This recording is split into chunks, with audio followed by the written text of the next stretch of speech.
So good morning all of you. आज की तारीख है 13 मार्च 2026 की और मेरे घर की घड़ी में सुबह के बज रहे हैं 7:30। तो हम बात कर रहे हैं असिस्टेंट प्रोफेसर लॉ की जो वैकेंसी आई थी कुछ समय पहले, उसके नोटिफिकेशन की हम जानेंगे और उसकी जो योजना, जो एग्ज़ाम का स्टैंडर्ड है, जो एग्ज़ाम की स्कीम्स है और एग्ज़ाम का जो सिलेबस है, उसको इस वीडियो के अंदर कवर करने की पूरी कोशिश करेंगे। तो जो नोटिफिकेशन आया है 16 नंबर 2025 का नोटिफिकेशन है। 30/12/2025 को ये नोटिफिकेशन आया था। तो इसके अंदर आप 27/2/2026 से 26/3/2026 तक रात्रि 12 बजे तक फॉर्म को फिल कर सकते हैं। असिस्टेंट प्रोफेसर लॉ की वैकेंसी है, सरकारी विभाग में है।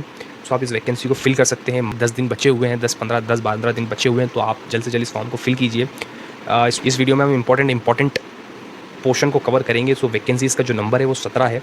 बेसिकली 4 जनरल के लिए, SC/ST के लिए 3 है, OBC के लिए 5 है और EWS के लिए 2 वैकेंसी यहाँ पर अवेलेबल है, जिसका 87% ही आपके लिए ओपन रहेगा। 13% जो है रिजर्व रहेगा रिजर्वेशन केस के बेस पर। सो बेसिकली आपके पास कुल मिलाकर 15 वैकेंसी अवेलेबल है। असिस्टेंट प्रोफेसर ऑफ लॉ की है। 57,700 रुपये इसका फीस आपको सैलरी मिलेगी। शैक्षणिक आहार की हम बात करें तो विधि की उपाधि आपने मास्टर्स हासिल किया हो 55% के साथ, और नेट बेसिकली नेट का दिया हुआ है इसमें। नेट या सेट अगर आपने निकाल रखा हो तो भी आपको मान्यता दी जाएगी। उसके साथ अगर PhD कुछ 2009 से पहले PhD आपने की हुई हो तो उसमें भी आपको कुछ छूट दी जा सकती है इस नोटिफिकेशन में। वो आप अगर 2009 से पहले की है तो आपको ये नोटिफिकेशन पूरा पढ़ना चाहिए ताकि आपकी एलिजिबिलिटी को आप जांच सकें। तो बेसिकली लॉ की ये वैकेंसी रहेगी 1/1/2026। 21 से 40 साल तक की अगर आपकी आयु है तो आप इसमें फॉर्म को फिल कर सकते हैं। परीक्षा जो केंद्र रहता है वो आपका भोपाल, इंदौर, ग्वालियर और जबलपुर ही रहेगा। अब इंपॉर्टेंट डेट्स की हम बात कर लेते हैं। विज्ञापन की तिथि है 30/12/2025 की। ऑनलाइन आवेदन प्रारंभ जो हो रहा है 27/2/2026 यानी हो चुके हैं। 26/3/2026 तक ये रहेंगे। परीक्षा तिथि वेरी इंपॉर्टेंट है 7 जुलाई। 12 जुलाई को आपका 2026 को पेपर रहेगा। 12 जुलाई यानी आज से सिर्फ और सिर्फ 3 महीने बचे हुए हैं। आप जल्द से जल्द तैयारी इसकी शुरू कर दीजिए। आपका जो फीस होगा मध्य प्रदेश, अगर आप मूल निवासी जनजाति से हैं तो 250 रुपये लगेंगे, वरना आपके 500 रुपये भरना पड़ेंगे। नोटिफिकेशन के अंत में एक लाइन दी हुई है, परीक्षा की योजना एंड पाठ्यक्रम यथाशीघ्र आयोग की वेबसाइट पर अपलोड किया जाएगा। यानी जो योजना, जो स्कीम है एग्ज़ाम की, वो इस नोटिफिकेशन में नहीं बताई, और जो इसका पाठ्यक्रम है, जो सिलेबस है, वो भी इसमें बताया नहीं गया।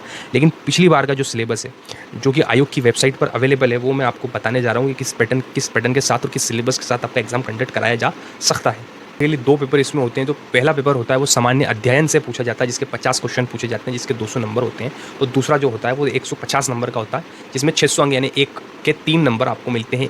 150 के लिए 3 घंटे मिलेंगे, यानी आप बेसिकली 4 घंटे का पेपर होगा।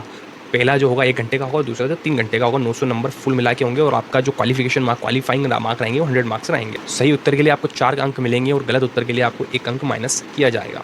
सो बेसिकली हम इसका सिलेबस डिस्कस कर लेते हैं। तो जनरल जो स्टडीज़ का सिलेबस रहेगा उसमें हिस्ट्री ऑफ मध्य प्रदेश पूछी जाएगी, ज्योग्राफी ऑफ मध्य प्रदेश पूछा जाएगा, polity and economy of Madhya Pradesh पूछा जाएगा। उसके बाद tribes of Madhya Pradesh, heritage, folk culture and folk literature, ये बहुत इंपॉर्टेंट है, इससे बहुत सारे सवाल बनते हैं, ये भी पूछा जाएगा। Important contemporary events of international national Madhya Pradesh, बहुत सारे कंटेम्प्रेरी इंटरनेशनल इवेंट होने वाले हैं जो हो रहे हैं, उनसे आपको उनसे सवाल पूछे जाएंगे। कंप्यूटर का एक स्पेसिफिक टॉपिक इसमें दिया हुआ है कंप्यूटर का, और AI से बहुत सारी चीज़ें पूछी जा सकती हैं, तो इस पर भी आपकी नज़र होनी चाहिए, क्योंकि ये जो क्वेश्चन होते हैं ये आपके मार्क्स को बढ़ाते हैं। लॉस हैं, जो लॉ के टॉपिक्स हैं वो सभी कंप्लीट करके आते हैं, वो सभी कवर करके आते हैं। बट ये जो टॉपिक्स हैं जनरल स्टडीज़ के, ये मोस्ट ऑफ द स्टूडेंट इनको छोड़ देते हैं। तो आप इन पे ज़्यादा ध्यान दें ताकि आप उन बच्चों से एक्स्ट्रा कर पाएँ, ताकि आप सिलेक्ट हो सकें। बहुत कम वैकेंसीज़ का नंबर है, तो बहुत ही हार्ड वर्क अगर आप इसको टारगेट कर अपना पूरे करियर इस पर डिपेंड कर रहे हैं, तो आपको बहुत ज़्यादा फोकस के साथ बहुत ज़्यादा मेहनत करनी चाहिए। असिस्टेंट प्रोफेसर एग्जामिनेशन 2025 का जो सिलेबस है, कॉन्स्टिट्यूशन ऑफ इंडिया के भी कुछ टॉपिक्स यहाँ पर दिए हुए हैं, उन्हीं टॉपिक्स को आप पढ़ें, सिलेबस को प्रिंट करके रखें। जब भी आप पढ़ने बैठें, जो टॉपिक है उनको टिक करते जाएँ और उन्हीं को पढ़ें। प्रियम्बल लिखा है तो प्रियम्बल के अलावा कुछ और ना पढ़ें, सिर्फ और सिर्फ प्रियम्बल पढ़ें।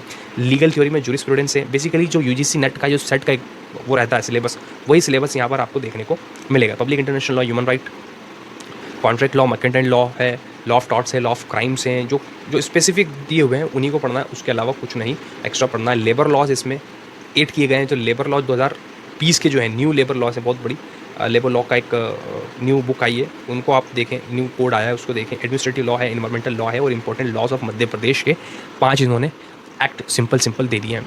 सो बेसिकली अगर आप असिस्टेंट प्रोफेसर की तैयारी कर रहे हैं तो अभी से आपको हार्ड वर्क के साथ लग जाना चाहिए, दूसरी चीज़ों पर ध्यान नहीं लगाना चाहिए, क्योंकि 3 महीने बचे हुए हैं। और अर्ली अपडेट जो इसमें होंगी, जो अर्ली इन्फॉर्मेशन होगी, उसके लिए आप इस चैनल के साथ बने रहिए।